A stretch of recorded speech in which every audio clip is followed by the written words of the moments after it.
Hello and welcome. I'm Peggy Mihelic, Director of Member Content here at APA. Today's presentation will cover how to give a TEDx talk as a psychologist.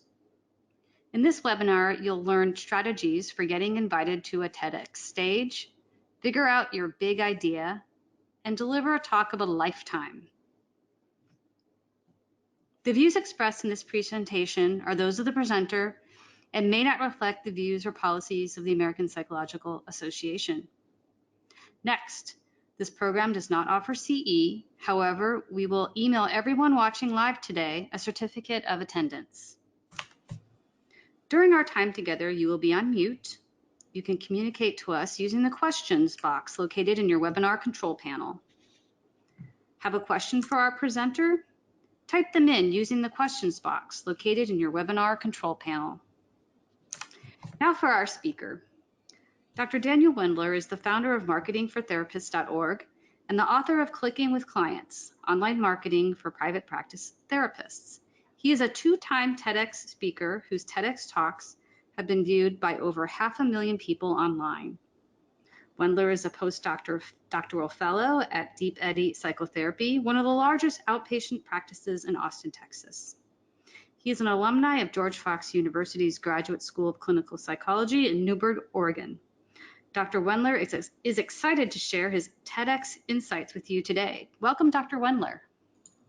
Thank you for having me. I'm going to hop on camera just for a minute so you can all see that I am a real person and either not a robot or a very advanced robot, either way, somebody that hopefully you'll enjoy hearing from. And then I'm going to turn the webcam off because we have a lot of people tuned in today and we've gotten feedback that if the webcam is running the whole time, sometimes that can create technical difficulties. But I will come back for the Q&A and you can enjoy my bookshelf and my beard later on. So I'm really excited to jump in and kind of tell you all sort of what I have learned about getting a TEDx talk and why I think it's important. You might be asking for a little bit more information about why I'm the one that is worth speaking to, or why I'm the one that is worth listening to speak about these things. And it's because, you know, as Peggy mentioned, like I have done this before. I am a two-time TEDx speaker. I spoke both times about my experiences as somebody on the autism spectrum. I spoke in 2013 at TEDx University of Arizona, and then in 2018 at TEDx Bend.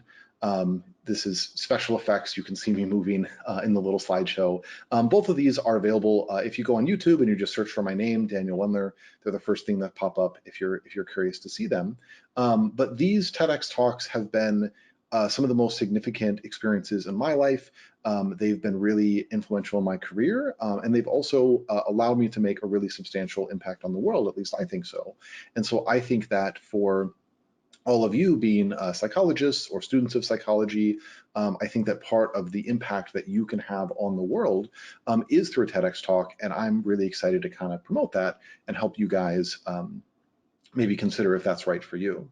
I should say that I'm not, other than being an alumni of their, you know, like a speaker twice over, I'm not affiliated with the TED organization in any official way. So this is just my personal opinion.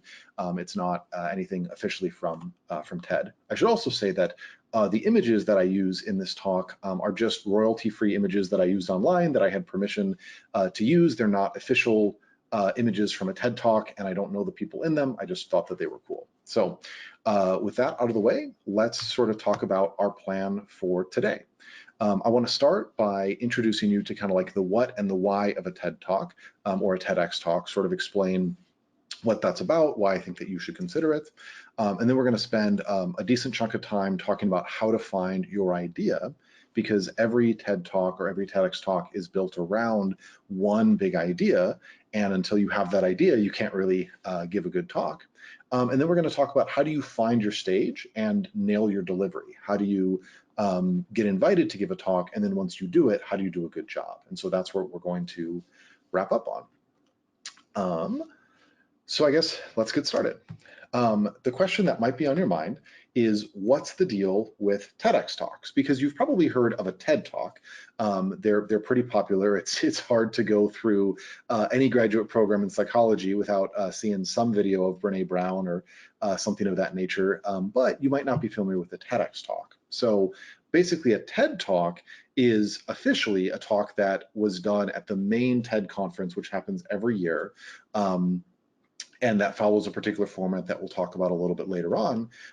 But there's only a few people that get to talk at the main TED conference every year, and they all tend to be world famous. So if you do not happen to be world famous, it's still possible to get to a TED stage, but probably it's not likely. But you don't have to be world famous to have a really good idea that's worth sharing, and that's why TEDx talks exist.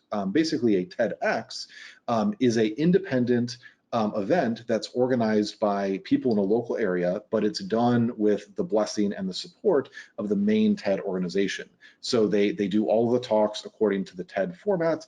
They get to use the TED branding. They get consulting and advice from the TED group. And then once you give your TEDx talk, it gets uploaded to the TEDx YouTube channel, and sometimes it gets put on the main TED website. So it's a really cool opportunity to give a TED Talk without having to go to the main TED conference. And I think that even beyond the prestige of a TED Talk or a TEDx Talk, I'm just going to use them interchangeably as we go throughout this webinar, even without the prestige of a TED Talk, there's some specific parts of the format that I think give it a really unique power that make it worth considering. One part is that every TED Talk is built around an idea worth spreading. That's the tagline of the TED organization, and it's the heart of what makes a TED Talk a TED Talk. Every TED Talk is about a single idea. Unlike a webinar, unlike a webinar, which might have multiple ideas, or unlike a lecture, which might have, just the goal of sharing a lot of details, or an inspirational speech that might be able to tell a story. A TED Talk at core is about one idea and pushing that one idea. A TED Talk also gives you the opportunity to change lives in 18 minutes or less, because 18 minutes is the maximum amount of time that you have. A TED Talk cannot go beyond that length, and this is a really deliberate decision, partially to focus the speakers on the most important, the most significant part of what they want to have to say, and partially because human attention span is what it is, and people probably are not going to stay fully tuned in for a longer talk. So you get the opportunity to distill your idea down to the core essence, and then you get an audience that's willing to pay full attention to you because you're only asking them for 18 minutes. And the final thing that really makes a TED Talk special is the idea of the global reach and the timeless impact. With most talks, you give them to the audience that's in front of you, and that's kind of it. But again, every TEDx talk gets uploaded to YouTube and gets shared all around the world and stays there as long as YouTube exists, which is probably going to be for a very long time. And so your talk might be seen by somebody in a country that you'll never visit. It might be seen by somebody that wasn't even born when you first gave your talk. And that gives you the opportunity to share something that really has a timeless quality to it. So is a TEDx talk in your future? Is it something that's worth considering? And I think that the answer is yes for most psychologists. And part of the reason is the benefit to you, right? Like there is a significant boost to your credibility when you can say, I did a TEDx talk. You might get other speaking opportunities. You might even get a book deal. If you are trying to get a job or a scholarship or something of that nature, you're more likely to get accepted because somebody can watch your talk and be like, wow, this person really, is an expert in something. So it's worth doing for that reason, but I wouldn't say that that's the main reason. I think the main reason why you want to consider a TEDx talk is this idea of impact. The talks that I gave, like 500,000 people have seen them.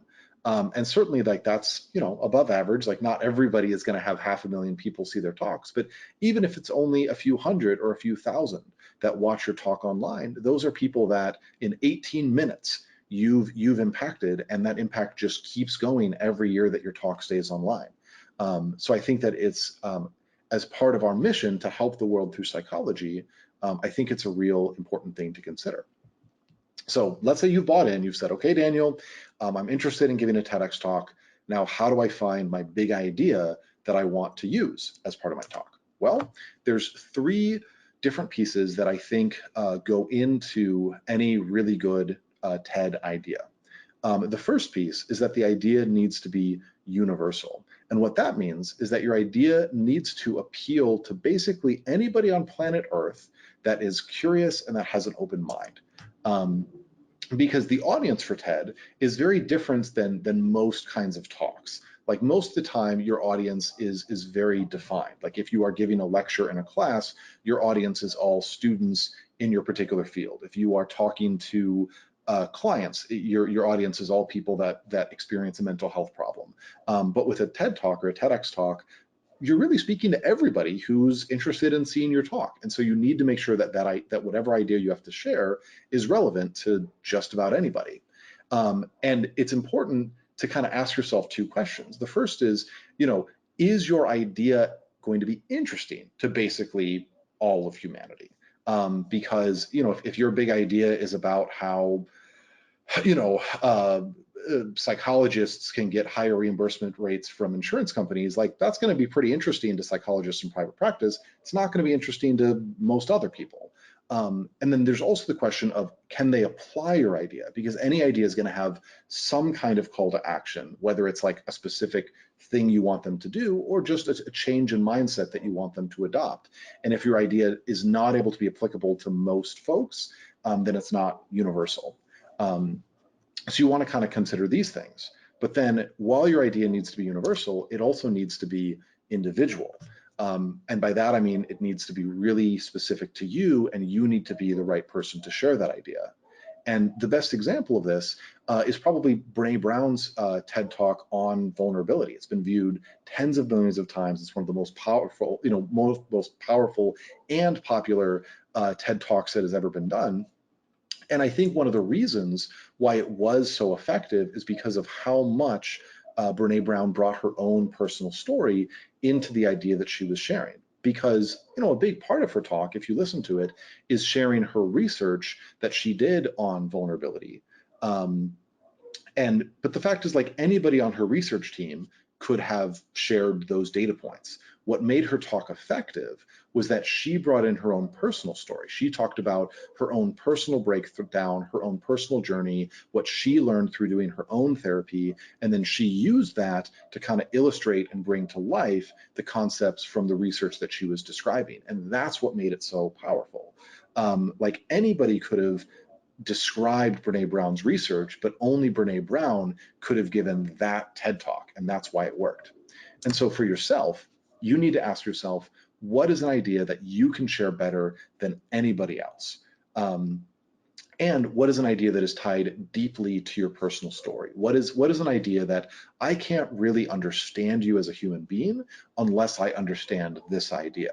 And those are some questions that will help you identify an idea that is really individual to you. Another thing that's worth considering is to ask yourself, what is an idea that I care enough to invest 100+ hours into sharing?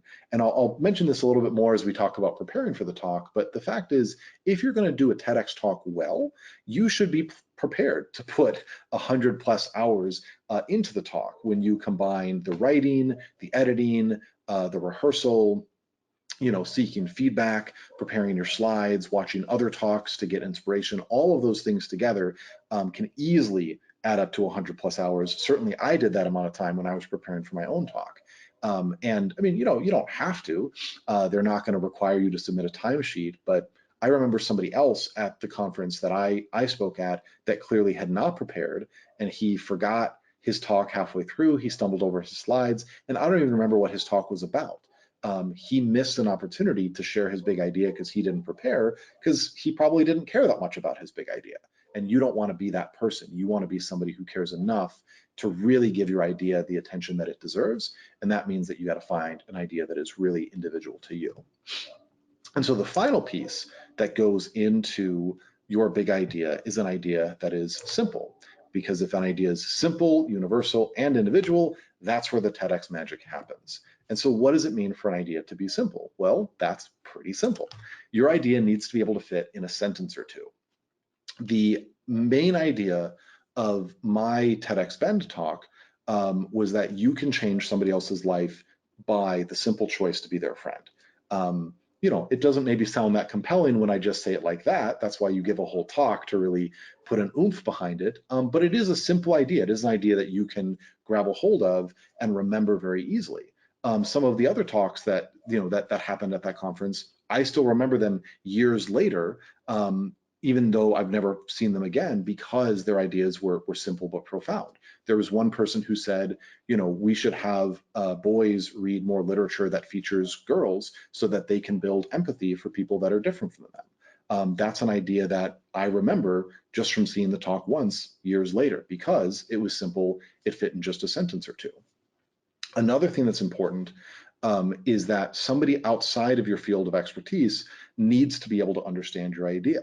Again, like if my big idea, is that combining Gestalt techniques with, person-centered therapy makes it more effective, allows you to treat, like depression, then, that might be a really good idea. But if you're not a psychologist, if you're not a mental health professional, you're going to look at me like I've just grown, 3 heads. So it needs to be understandable in a sentence or two to somebody outside of your field expertise. Again, remember, your audience is not any particular person, just anybody on planet Earth. And then the final thing, and this doesn't exactly fit under the category of simple, but I didn't have another place to put it, so I put it here, is that your idea needs to avoid TED organization restrictions on certain topics that are not considered to be appropriate. And so the big one is on commercial gain. So if you go on the TED stage and you say, hey, my big idea is that all of you should buy my book and come to therapy with me, that's not going to fly, obviously. You're also not allowed to speak about divisive topics. So if you go on stage and you're like, hey, my big idea is that everybody should vote for this political party and join this religion, again, obviously not going to fly. The final thing is that, and this is the thing that maybe is the most likely to be relevant for you, is that TED has really strict rules about what kind of science you can bring into your talk. Basically, anything that you present from the world of science has to be really mainstream, really well established. Basically, any expert in your field is going to agree with whatever data, whatever conclusion you're presenting. And that means that if you are doing cutting edge research, if you have discovered some new thing that is not yet fully ingrained into the field of psychology, it's probably not going to be a fit for a TED Talk, just because it's going to be too controversial. There's not enough data behind it yet. Obviously, if you are a researcher, you know the state of your field better than I do, and you might feel that you can make a case for why your study or your idea, is well grounded, but just be aware that you are going to have to make a case for it if you want to base what you're doing on anything scientific.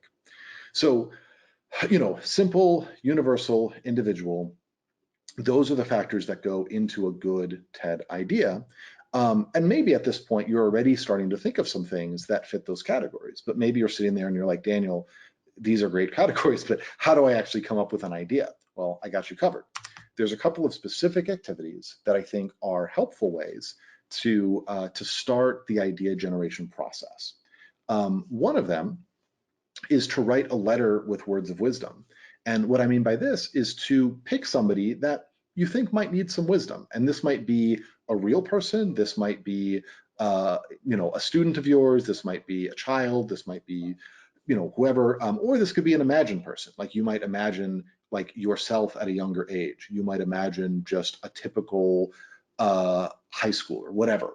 But you can write some letters of wisdom that if you're like, if I could just pass on the most important things that I know about life, what would I want to tell this person? And then you sit down and write it out. And you obviously don't have to write the letter, and you shouldn't if it's to an imaginary person, but just the process of writing the letter, sharing your most important ideas, that can help you clarify what are some of the big ideas that are really important to me. What are some of the ideas that I'm really passionate about, that I can explain well, that I really believe in. You can also get at a similar idea with the billboard question. And this one basically means, like, you imagine that you won a contest or something, and you're going to be able to put a billboard in every city in America or every city in your home country, and you can put whatever you want on the billboard.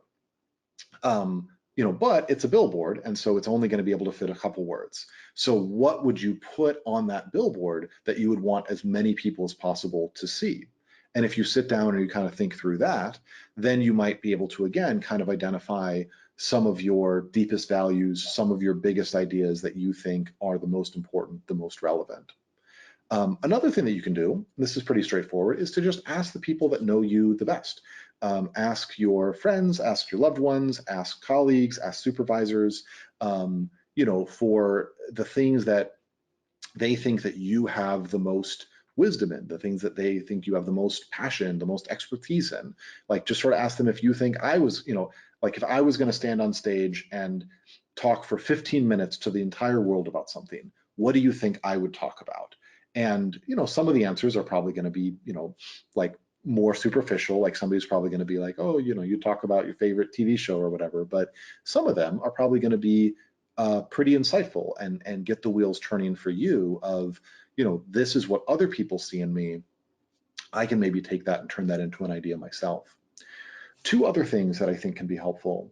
One is to reflect on your crucibles. And what I mean by that is to think about the periods in your life that were really difficult to you, that were really challenging. Maybe it was a very stressful period. Maybe it was a period where you experienced the loss of somebody that you were close to. Maybe it was a significant setback. Maybe it was a period of physical or mental illness. Whatever it might have been, you probably had some specific pieces of wisdom that helped you make it through that crucible, and that helped you, and that you learned as a result of that crucible. And so reflecting on that might give you some pieces of information, some pieces of wisdom, some ideas that you'd be able to share with somebody else. And the fact that those ideas were born from a crucible gives you some initial formation for how your talk might work, because you have a story to tell that then illustrates the idea that you want to share. The last thing that I would suggest is to start by sharing. And what I mean by that is, don't wait until you get on a TED stage to think of an idea that you want to share with the world. Start sharing ideas with the world right now. Start looking for some local opportunities to do speaking. Start a blog. Get on Twitter, like start a TikTok. Like, one of the most popular TikToks is this guy that just walks around his city and talks about philosophical questions. You could do something like that. And whether or not you ever go viral or develop a big audience, you are training yourself to think of ideas that you want to share with the world. You're training yourself on how to communicate those ideas. And after a couple months of doing that, you'll probably be able to identify some topics, some themes that really kind of work for you, that you might be able to take to a TED stage. I'm going to take a drink of water. So those are some activities that you can do to generate an idea. And so let's say you do those ideas, like you find some big idea and you're like, all right, Daniel, like I know what I want to share with the world. How do I actually get an opportunity to go speak at a TED conference? And so the first thing that I would say is that if you've never done public speaking before, and like standing up in class and doing a presentation doesn't count. I mean, like being an invited speaker on a stage with an audience that you don't know and are never going to see again, that kind of thing. If you've never done that, then stop, do not pass go, do not collect $200, do not apply for a TEDx talk. Instead, you want to go to Toastmasters.org. And it does, despite the image, it doesn't actually have anything to do with Toast. I just couldn't find a royalty-free version of the TEDx of the Toastmasters logo, and so this is what you get instead. But Toastmasters is an international organization. It's all over the world, and it's all of these local groups that gather together, usually once a week, to help each other get better at public speaking.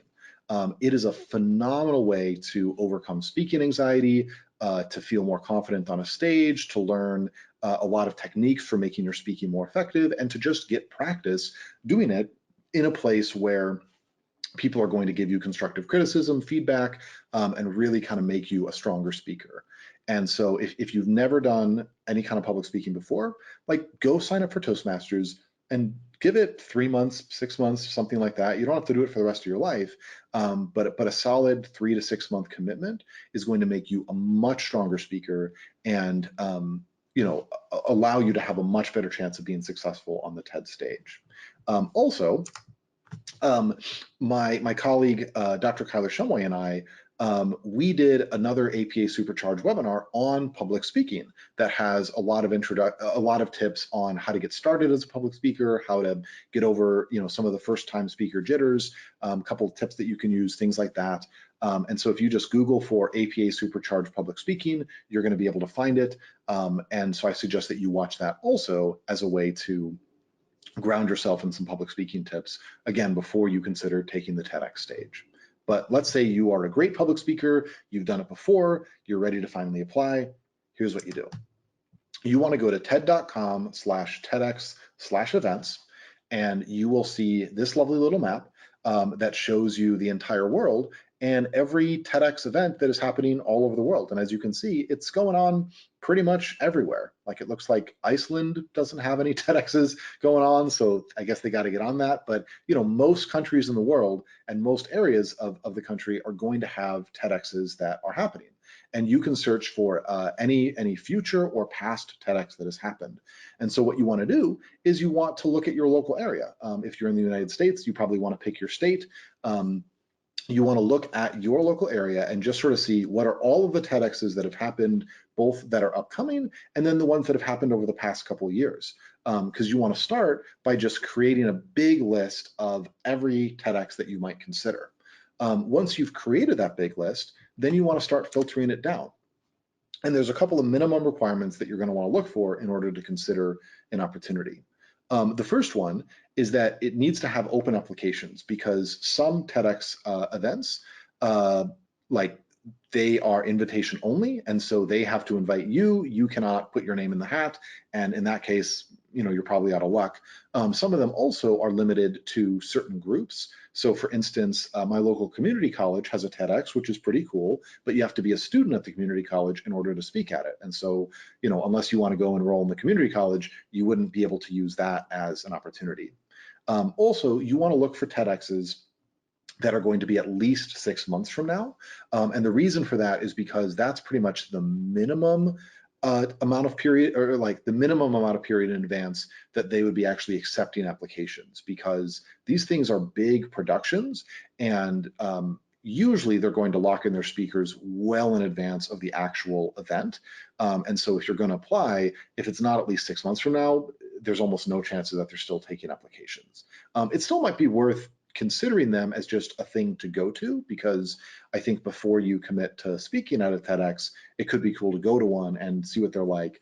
But you want to make sure that they're happening 6 months from now. That being said, most TEDx's reoccur every single year.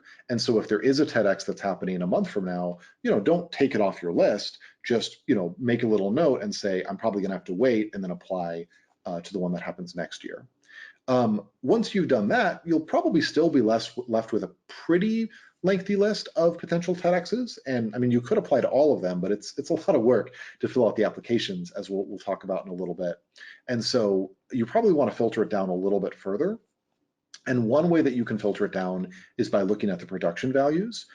Because remember, every TEDx talk gets uploaded to YouTube. And so you can just search for the name of the conference, and you'll be able to see every talk that anybody has ever given at that TEDx event. And you can sort of see, like, do they have a professional, video, lighting, sound crew? Does it look really good? Or is it like happening in some classroom and somebody's mom is filming everybody with, an iPhone? I mean, it's not, like, that doesn't necessarily mean that it's not a good place for you to give your talk, but all else being equal, you're going to want a place that looks professional, right? You should also look at distance, because I honestly think it's worth it to give a TEDx talk, even if it means that you got to buy a plane ticket and a hotel room.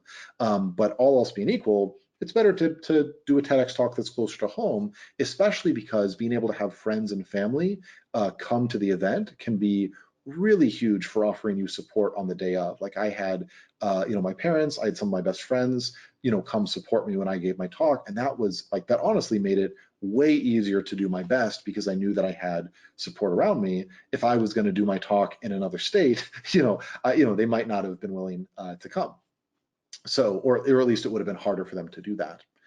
You can also look at the theme of the talk because the theme of the event, because most TEDx's will have a different theme every year. And honestly, the theme is not that important. Like when I gave my TEDx at Bend, the theme that year was Imagine. And so it's like, what does that mean? That could mean anything, but sometimes the theme is going to fit more neatly into the talk that you're giving, or it might not fit into the talk that you're giving. And if you can find a theme that really fits you, you're more likely to get accepted. And the final thing that I think you can look at is the audience size, because all else being equal, you're probably going to want to impact more people than less. And so a place that regularly has thousands of people in the audience is probably going to be a better TEDx opportunity than a place that has a few hundred. Also, the larger the event, usually the more resources that you have. When I gave my TEDx, they had like a hair and makeup team. And like that was cool. I had somebody professionally style my hair before I went out. I don't think I would have gotten that at a really small TEDx. So those are some ways that you can filter it down. And so let's say you've identified maybe 5 or 6 TEDx's that you think, oh wait, I forgot this slide. Let's say that you don't find a TEDx that you want. Another thing that you might consider is to organize your own TEDx event. And this is something that the TED organization makes easy. They have a ton of resources that they provide to you. And you can apply and get their official support to make your own event. The downside of this obviously is that if you're the organizer, you don't get to be the one that actually speaks because that wouldn't be fair. But you get the opportunity to give a stage to a lot of other people that might have something really impactful to say. And if your goal is to burnish your CV and make connections, being the organizer of a TEDx is probably just as good as actually being the speaker. So you might want to consider organizing your own, and you can learn about that by going to ted.com/participate/organize a local TEDx event with little dashes, or just Google for organize your own TEDx. Another final thing to consider is that you can organize an off-brand TED event. And by that I mean, like, there's nothing stopping you from saying, hey, we're going to get some people together and everybody's going to talk about a big idea, and it's going to be 18 minutes or less, and we're going to put it on YouTube afterwards. Like, you obviously can't use the TED branding, and you're not going to have access to like their marketing materials or be able to go into their YouTube channel or whatever, but you can still get a lot of the benefit without a lot of the rigmarole. And that can be a really worthwhile thing to consider, especially if maybe you're in academia and you're just wanting to give your students the opportunity to speak, or if you work for a private practice and you want to have clinicians in your practice be able to share ideas with the community. Doing an unofficial kind of TED could be a good way of doing that. And if it's unofficial, then you probably can sneak yourself in and be one of the speakers. So, but let's say that you decided not to do that. You actually want to apply to another TEDx. How do you go about that and be successful? Well, there's a couple things that you want to keep in mind. The first thing is that job number 1 of your application is to sell your idea, because again, TED is all about the big idea. And so like everything that you put in your application, you should be thinking, how does this help me support, how does this help the conference organizers believe that my idea is a really powerful, timely, impactful idea that they want to feature at their conference? That's the most important thing. And that also means that before you write these applications, you want to make sure that your idea is as refined as possible. Like if you apply and you're like, I'm going to say something about mental health, you're never going to get invited. You want to have you want to have your idea that fits in a sentence or two be ironclad before you start the application process. The second thing is that you need to sell yourself, and specifically, you need to sell yourself as the person who can sell your idea to the audience. remember when I was talking about the, that your idea needs to be individual, that you need to be the best possible person who could share that idea. That's what you're trying to convince in your application. Like you want, you want the conference organizers to look at your application and say, not only do we want this idea on our stage, but we really do agree that you are the person that needs to, promote the idea. Like, you don't want them to say, "Oh, your idea is great, but we'd rather have, Aaron Beck talk about it. We'd rather have Brene Brown talk about it." Like, you want it to be like, even if we could get those people, we would want you to talk about it because you are going to be able to say it in the best possible way. That's also part of how you want to write your application. And then there is no job number 3. Anything that does not contribute to selling your idea or selling yourself as the person who can sell your idea doesn't really belong in your application. I mean, like, it's okay to include a little bit of random biographical detail, but for the most part, everything needs to be totally ironclad behind why you are the right person to share your idea and why your idea is important. There's a couple other things to keep in mind. Like, every TEDx is going to have different application questions, but most of them have at least a couple things that are all pretty similar. Basically, every TEDx is going to ask you to do a short bio, which is a couple sentences long, maybe 100 words. And so you should practice how do you tell your story. And again, the story of why you're the right person to share this idea, how do you share that succinctly? Many of them are also going to want an outline of your talk. It's okay that the entire talk isn't written, and they don't expect you to write the talk because many of them are going to give you a speaking coach or somebody else who can help you as you develop your talk, but you should at least have the basic outline of how you're going to support it. Many conferences are also going to want a speaking clip, and sometimes they'll want an entire talk, but most commonly they just want a short clip of like 2 minutes or less that demonstrates you at your best. And if you've had the benefit of doing public speaking and that's been recorded, like, you can go and look through your recordings and you can try to find a really good clip. But if you've never really done public speaking before, or if the public speaking that you've done in front of an audience, it wasn't amazing, that's totally okay. You can record a speaking clip of you in your living room speaking to your dog. They don't really care about that stuff. They just want to see you in delivery mode.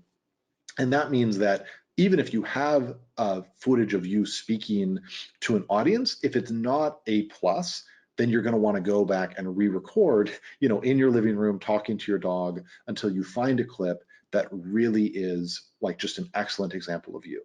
The goal is not to look like, you are Brene Brown or you are some other famous speaker. Like, it should feel like it's yourself being authentic, but it's the best version of yourself. It's you putting your best foot forward.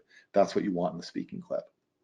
Also, many of them are going to request a headshot because they're like going to want to use it in their promotional materials and stuff like that.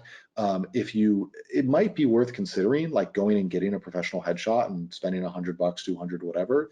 But if you don't do that, at minimum, go and make sure that you have like a current professional quality photo. Like, any smartphone is going to be able to do an okay job as long as you pay some attention to the lighting, you put on a nice shirt, stuff like that. So those are the minimums that you should have in place before you start the application process.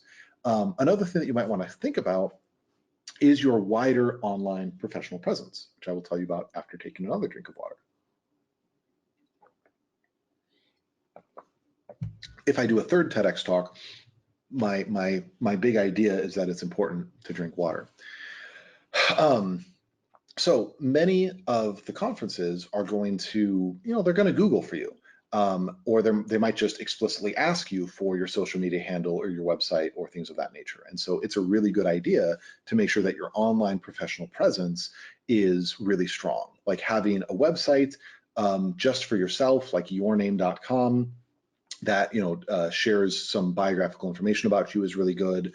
Making sure that you have an updated CV that is published somewhere is really good. Make sure that your social media is free of embarrassing stuff. Like, you don't want any videos of like you without a shirt, like downing a bottle of vodka. Like, I mean, you can still have that stuff in your social media, just make it private, so that if they look for you, they're going to like what they see.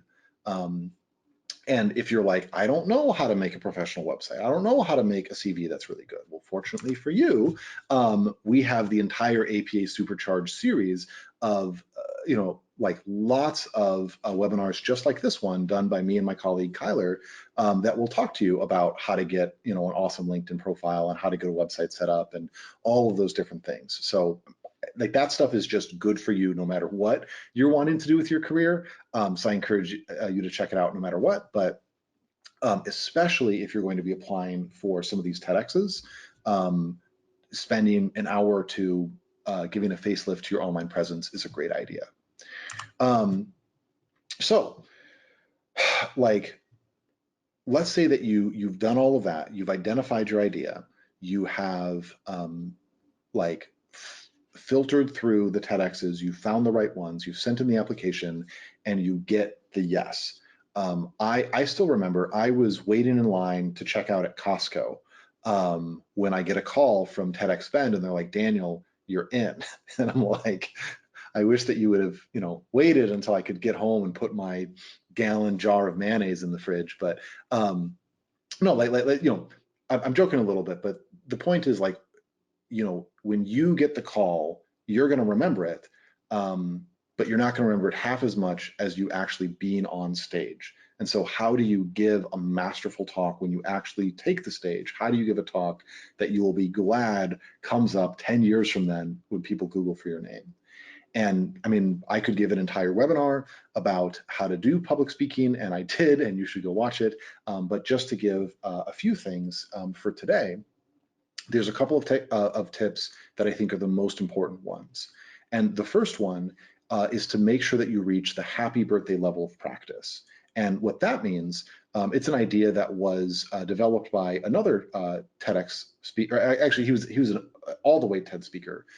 He's the founder of the Wait But Why website. I think his name is Tim Urban, although I could be wrong. But he coined the idea of happy birthday practice. And basically the idea is, I could come to your house tonight. I won't, but I could. I could come to your house tonight and I could shake you awake in the middle of the night and I could start poking you with a sharp stick and I could say, hey, sing happy birthday to me. And you could, even though like you were totally distracted, so many other things were going on, the lyrics to happy birthday are so burned in your memory that you could just start singing right at that moment. I mean, you might choose not to, you might choose to say, who are you and why did you come to my house? But you could access the lyrics in that moment. I could, in the middle of taking the EPPP, I could have you, start singing happy birthday, and you could. It's fully baked in, and that is the level of memorization that you want your talk to have, so that no matter what, it is completely accessible to you. When I gave my TEDx talk at Bend, I walked out to take the stage and I looked at my slides and I noticed that the slides were out of order. They were showing like my last slide. And I was able to like tell the tech support people to fix it, and I was able to banter with the audience a little bit, and then I was able to go right back into my talk, and I didn't lose my place, I didn't forget what I was going to say because it was completely baked into my memory. And so that's what you want to have happen. Another thing that I really recommend is to stand on the shoulders of giants. And what I mean by that is go and watch a bunch of other TED Talks. Go and watch some of the most popular, like there's a list of the 10 most popular TED Talks. Go and watch some of those. Go and watch other TED Talks that were given at the TEDx event that you're planning on speaking at. Ask the conference organizers, hey, are there any TEDx talks that were given at your conference in the past that were really good, or are there any that you really love? And then watch those, learn from those. Go and look for other people who have given a talk that is kind of similar to yours. Like before I gave my talk, I went and I watched probably a half dozen other talks that were on autism, just to sort of see what are they doing, what can I learn from, how do I make sure that the idea that I'm bringing is going to be something new and fresh and not just a repeat of what somebody else said. The goal is not to copy other people. It's important, to watch these as much for what you're going to choose not to do as what you do, but that's a really important thing to try. And the other thing that I would recommend is to get help everywhere you can. Because again, remember, like your TEDx talk, if it's going to be a good one, it's going to be universal. It's going to be something that appeals to everybody. And that means that you should get feedback from everybody. If the only people that are giving feedback to you are, like people that are like you, then people that are not like you might not resonate with your talk. If the only people that are giving you feedback are other psychologists, then people outside of the mental health field might be like, I don't know what the point of this is. And so really try to reach out, get a lot of help everywhere that you can. Obviously, you want to filter the help. Like, people are going to give you advice that's not, stuff that you should take, but you should, at least receive all the advice that you can before deciding whether to use it or not. So those are some of the tips for delivering a masterful talk. And again, this is just scratching the surface. I really recommend that you, sign up for Toastmasters, go back and watch the other webinar. I also have a couple of resources that I really recommend that I think could be helpful for you. One is the book Get Psyched, The Therapist's Guide to the Art and Business of Public Speaking. This is written by my colleague, Kyler Shumway, I've done a lot of these supercharged webinars with. And it's a really excellent in-depth guide to how any mental health professional can get started as a public speaker. And so it's, like, where do you find your first speaking opportunities? How do you navigate ethical issues? How do you get over speaking anxiety and develop your skills? It's a really excellent guide for that reason. And then there's also the book TED Talks, the official TED Guide to Public Speaking, written by the head of TED. Like, if you're thinking that you're going to give a TED Talk, or even if you just want to get better at public speaking in general, it's the official TED book on public speaking. Just get it. There's no, like, it's going to be your best guide to this sort of thing. So both of those books are available on Amazon. Definitely suggest that you check them out. And I think that is all of my prepared content. So I think we can move on to Q&A. Great. Thank you, Daniel. What a great presentation. We've had a lot of questions come in, and we'll get right into it. One of the questions was about the financial commitment. Is there a financial commitment about either participating in a TEDx talk or organizing a TEDx talk?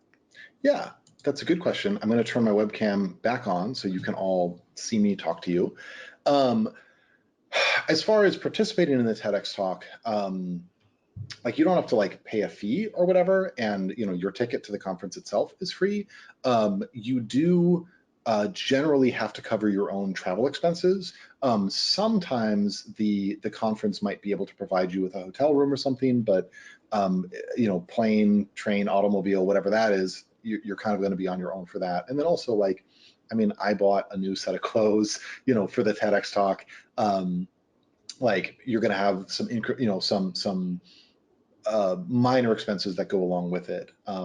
As far as organizing the TEDx event, I've never organized one, and so I don't know for sure. Like, my guess is, well, I don't believe that the main TED organization gives you any funding, and so if you want to, like, have a venue to do the talk in, and you want to have somebody recording it, and you want to have, like, somebody handling the audio, like, either you're going to have to solicit donations in order to pay for that, or you're going to have people volunteer their time or their space. And so it's sort of like any other nonprofit kind of thing.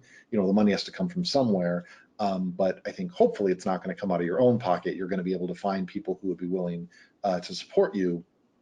But I also don't think you're going to get paid for it. Okay. You've done 2 TEDx talks. Is there a limit to how many TEDx talks you can give? There's no official limit or anything. When I did apply to the second TED Talk, they, before they accepted me, they had some specific questions, because they're like, you gave one already, how is the one that you're going to give now going to be different? And I had to give them an answer for how I was going to have something unique to say. It wasn't just going to be my first TED Talk again with a little coat of paint on it. And so I think that being able to give another TED Talk is still being able to give multiple is still possible, as long as you have something genuinely new to say the second time. Like, Brene Brown has given 2 talks, but the first one was on vulnerability, the second one was on shame, and both of them are very different if you listen to them. You got to be able to do that. And probably the more talks you give, at some point you're going to run out of ideas, but there's no official limit. Tell us a little bit more about the speaking coach that you get assigned, do they help you with the preparation of delivering your TEDx? Yeah, so the TEDx that I did, I was assigned a speaking coach, and they were assigned to me from the first week that I was given the like you're in, and then they met with me. I think it was at least like once a week we did a call for a couple hours. And so when I'm talking about the 100-hour commitment, I'm not lying about that. And so they were basically just available for every part of the process. Like they helped me figure out like refine my idea. They helped me write my initial script. They helped me edit. They helped me rehearse. On the day of the conference, they were the ones that were advancing my slides so I could just focus on giving the talk. So they were really phenomenal. I was very grateful for them. I don't know that every single TEDx event is going to have a speaking coach. Just as, I mean, I mentioned that mine had a hair and makeup person. Like, I don't know that every single one is going to have that. It's going to just depend on what are the resources of the event that you go to, which is, again, why I kind of recommend try to get into the bigger ones if you can, because that's more likely to have those sorts of benefits. So, talk a little bit about your favorite methods for rehearsing your talk. So I'm I guess I'd say two things. One is maybe not super helpful to people, but I just do the brute force method, where like I just give it, like over and over multiple times. But then I'll give it during periods like to try to ingrain it in the happy birthday style. Once I have it memorized one level, I will give it when I'm in the middle of doing something else. So like I will, be exercising, I will be playing a video game, and I will still be giving my talk to really kind of hone it in. The other thing that I would like to do, again, once I've gotten it to a decent level of memorization, is I would give the script to friends and I would say, pick a line from the script and prompt me with it, and then I will pick up right after that line. And so I would sort of train myself. No matter where I was in the script, I could immediately know what came next, and that was something that helped me solidify it. Okay. What do TEDx audiences appreciate most? Authenticity, personality, empathy, or all three? Oh, I mean, it's a little bit like, all of them, but I think that the thing that they probably appreciate the most is the authenticity, because I think that like they recognize when you are being courageous on stage. Like they recognize when you are putting something at risk by being up there, and they respond to that. Like one of the standing ovations at the TED Talk that I went to a woman who had like a couple of years earlier been the subject of a political scandal, and like some stuff had come out about her, and then she like had an incentive to like hide and just completely withdraw from public life. But then now here she was on a TED stage talking about her short story, being vulnerable, and people really resonated with that, not because they necessarily agreed with her politically, but because they recognized this was her real self, this was her authentic self. So if you're gonna like get all of them, but if you're gonna err on the side of one, be authentic. Great. Another question, you mentioned earlier you bought a new suit for your TEDx. What would be your approach for wardrobing? Well, so I did my first TED. I got a suit, and then it didn't fit me super well. If you watch the video, like my sleeves are poking out. But my second one, like the advice that they gave was like, be your most like natural and comfortable self on the stage. Like like look professional, but be you. And so I decided to wear what I would wear to see like a therapy client. And so like I still bought like a new version of those things, but I chose to dress in a way that I was comfortable showing up. Okay. All right. We have a lot of great questions coming in. Another question is, will doing a TEDx talk increase the visibility of my scholarship? How reputable are TEDx talks in academia? Yeah.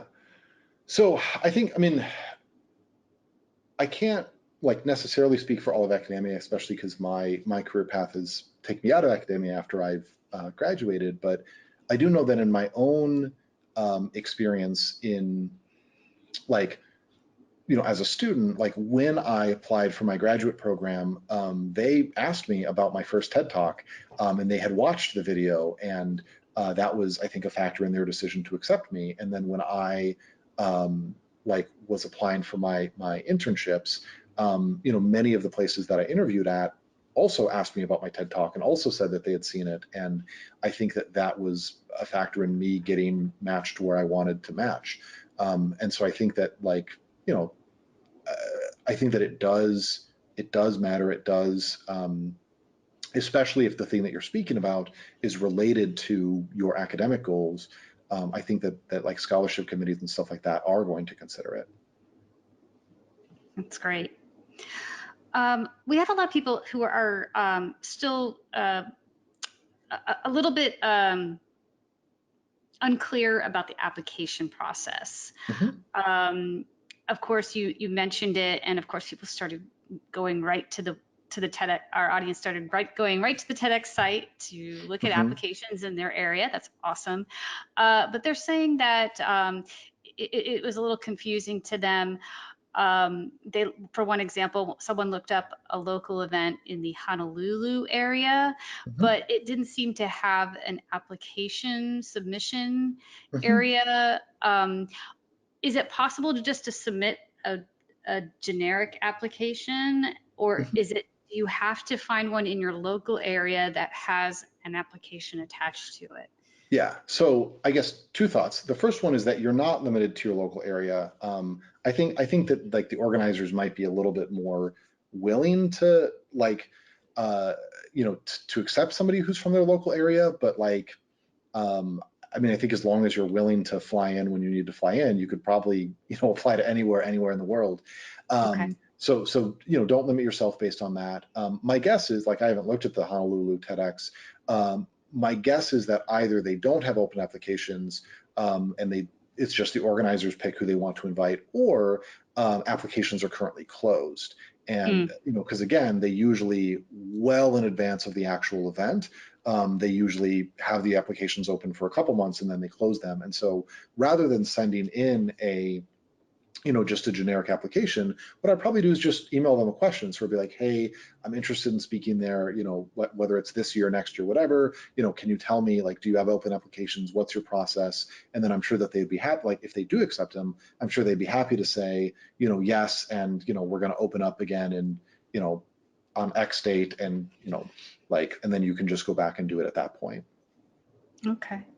How has TEDx fared during the pandemic? Have they continued those? Did they cancel those? What's the future for TEDx talks due to the pandemic?